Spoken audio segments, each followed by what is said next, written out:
Hey guys, welcome back to another video on the channel, and in this video we're going to take a look at the E-ROM S20 Ultra Port, which is the OneUI 5.1 port for our Galaxy S7, the Galaxy S7 Edge, the Note 7 and the Note FE.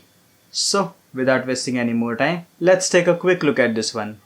So guys, this is the OneUI 5.1 port, and this is ported from the S20 Ultra, and this is based on obviously Android 13.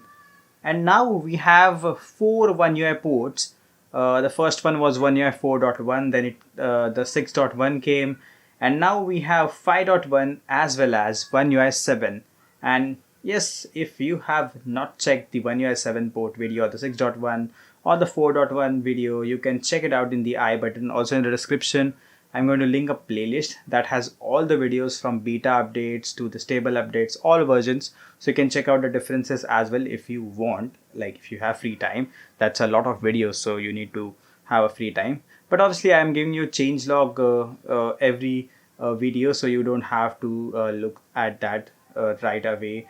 You can just check out the latest video and you can see what changes have been done, so you can find the bugs which were present in the previous versions, and as they are fixed you will get the result as I'll explain. And obviously I will also show you the bugs which are present right now, so you can follow the all the updates properly. And now we are going to talk about the initial release of OneUI 5.1, and as this has came after a lot of OneUI 4.1 and 6.0 ROMs, this is quite stable. I mean, this is obviously stable. Quite stable means if you are going to use it for a daily driver and then you have some of the options which are mentioned in the bugs, you can check that out in the description as well. I'm going to show you the changes afterwards. But this is initial release, so there won't be any change. Look, I will show you the bug list afterwards. So yep, you can follow for all the updates and you can stay up to date. You can also join the group. So for all this, you can join the Telegram channel group, and yeah, you can check all of this in the description. So do check out the description. Now let's move forward with the review.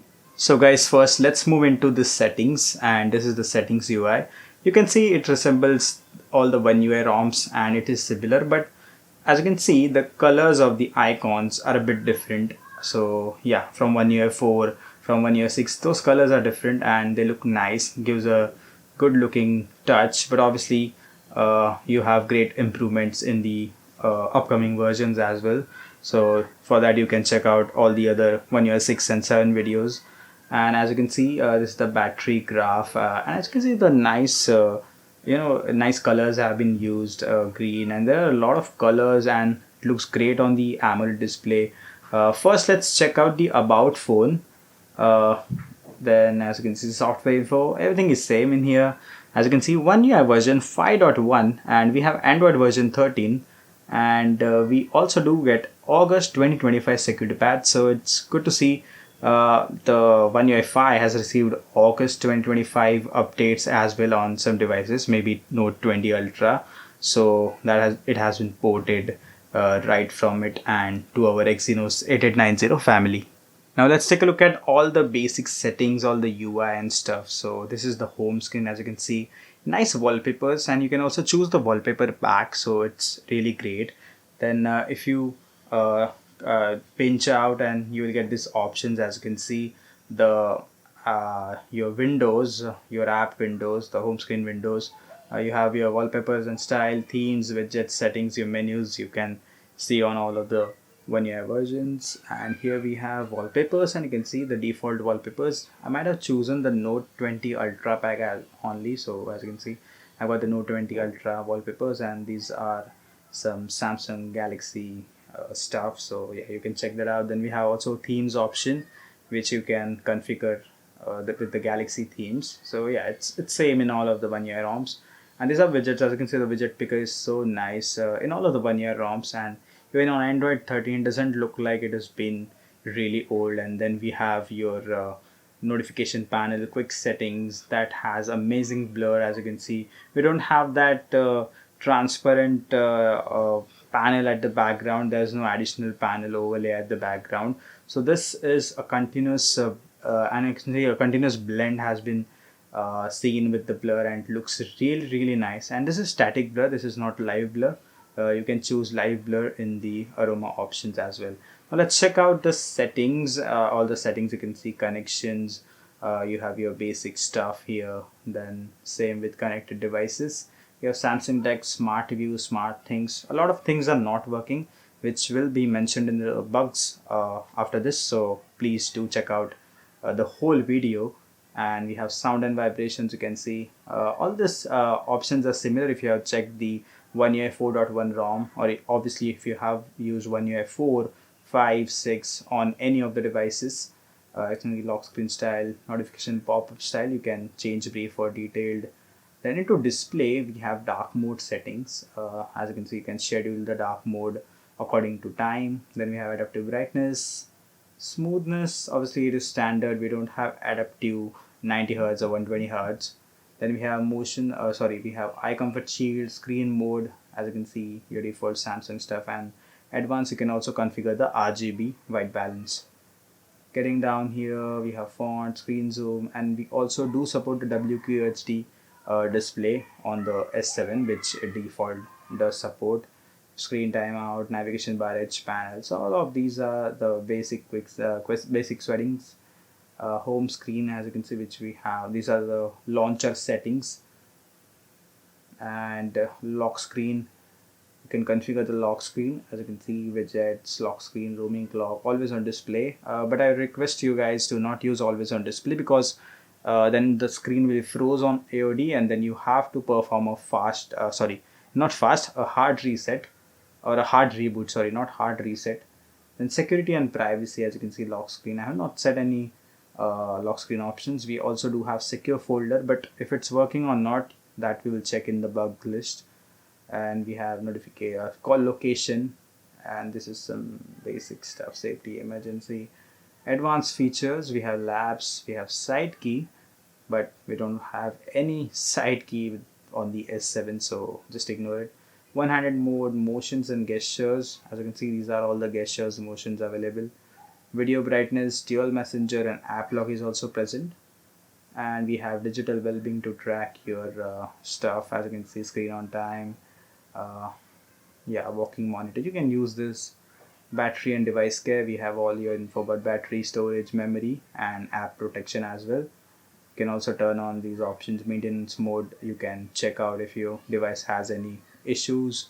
General management, and we have accessibility. So these are all the settings and options that are present on OneUI 5.1, and these are similar to 4.1, but with some visual enhancements and improvements to the system and all the basic settings and features.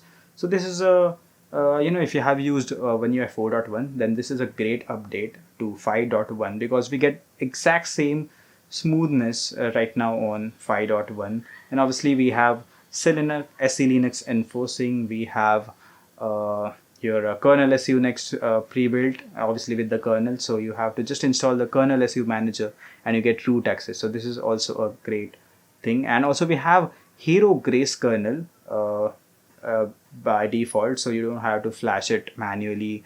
And obviously with that comes KernelSU, because it's a kernel-based root solution. So yep, that was it for the OneUI 5.1 features and all the basic system stuff that has been present. And also this ROM is heavily debloated. As you can see, only basic Samsung apps which will be optimized for your basic performance or your basic usage are only present. And you can also configure all of this in the Aroma installer. So you need to check out the Aroma installer. If I'm not wrong, there is Aroma installer.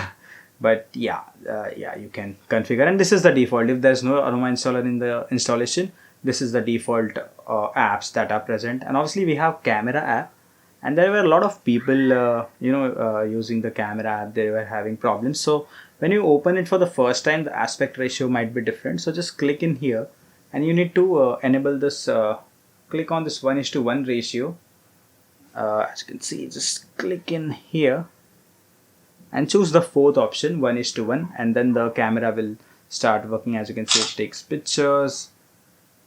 I don't know if portrait works. Okay, portrait doesn't work. Obviously, the S7 default doesn't have any portrait mode. And into video,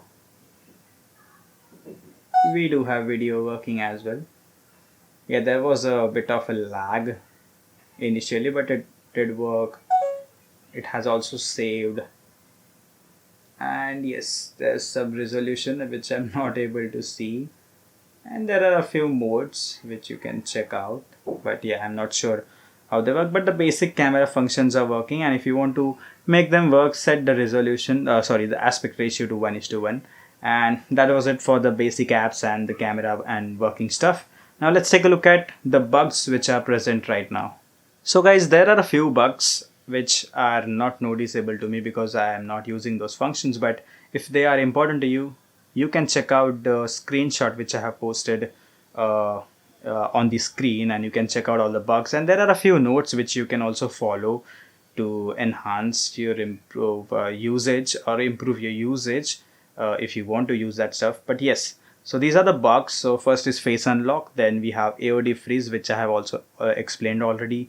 Then flashlight brightness is stuck to whatever the level was, so it's just the same brightness. If you change, it won't be changed. So, and smart view and Samsung Dex is not working. So these are the bugs, and if you are okay with these bugs, then this is a fully stable ROM for you guys. But if you're not, then maybe you can wait for the bugs to get fixed. I'm not sure if they will be fixed or not.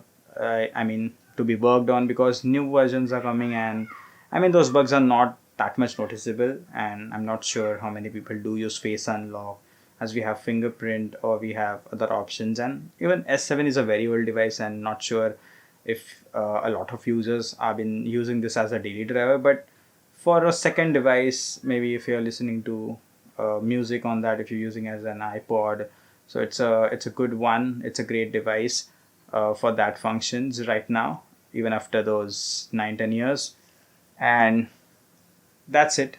I mean, I don't know what to say. We have amazing developer team, we have amazing people who work on this project, so please say a big thanks to them, and please help them contribute more towards the device without disturbing them. So yeah, just don't ask ETS. I think that's enough for them. And guys, that's it. I hope you guys have liked the video. If you did, press the like button, and press the dislike button if you did not like anything. And also subscribe to the channel for more such videos on the Galaxy S7, S7 Edge, Note 7 and the Note FE. So that's it guys. Bye bye. See you soon and take care. Bye bye guys.